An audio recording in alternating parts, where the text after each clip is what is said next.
Result आला म्हणजे मी एकटाच बघितला. बरं. मग मी वरती रूम मध्ये होतो, एकटं बघितलं. मग खाली आलो. मग ऍक्च्युली मी नाही बघितलं. मी पहिला रिझल्ट आला, मग फोन साईडला ठेवलो नाही का, थोडं श्वास घेतले की प्रिपेअर करायला स्वतःला की जसं येईल तसं नाही का, मग आपण हँडल करू शकतो असं, जसं पण रिझल्ट असेल तसं. मग फोन साईडला तर तेव्हा 2-3 मित्राचा फोन आला नाही का, फोन उचलला मी. मग ते जोर मोठ्याने ओरडले नाही का, ऑल इंडिया रँक 26 नाही का असं.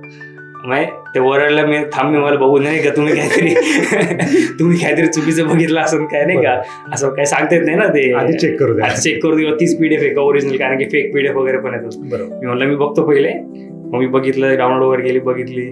26 शिवम सुभाष जागड्याचं नाव बघितलं तिकडे.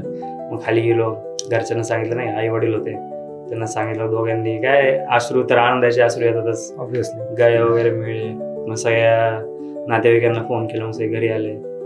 मग जेवढं आहे तेवढं म्हणजे असं आनंद झाला असं म्हणजे तेच वाटतं की ज्या गोष्टी आपण कष्ट करतो आणि ती जर झाली तर बरंच वाटतं. नाही